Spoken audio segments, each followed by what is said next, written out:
খাগড়াছড়িতে অবরোধের নামে নিরীহ জনতা ও সেনাবাহিনীর ওপর পাহাড়ি সশস্ত্র সন্ত্রাসী গোষ্ঠী ইউপিডিএফ এর হামলার প্রতিবাদে বিক্ষোভ সমাবেশ করেছে পার্বত্য চট্টগ্রাম ছাত্র পরিষদ পিসিসিপি। রোববার বিকেলে ঢাকা বিশ্ববিদ্যালয়ের টিএসসি রাজু চত্বরে হয় এই বিক্ষোভ সমাবেশ। এতে ইউপিডিএফ সহ পাহাড়ে সক্রিয় সকল সশস্ত্র সন্ত্রাসী গোষ্ঠীকে অবিলম্বে নিষিদ্ধের দাবি জানানো হয়।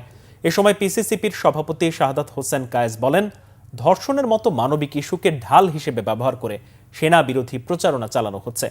লাশবাহী অ্যাম্বুলেন্সে হামলা, নিরীহ গ্রামবাসীর ওপর গুলিবর্ষণ এবং ধর্মীয় উপাসনালয়ে আক্রমণের তীব্র নিন্দা জানান বক্তারা।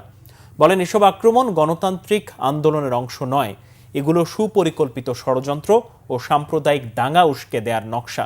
পিসিসিপির নেতারা এ বিষয়ে সরকারের নীরবতারও কড়া সমালোচনা করেন।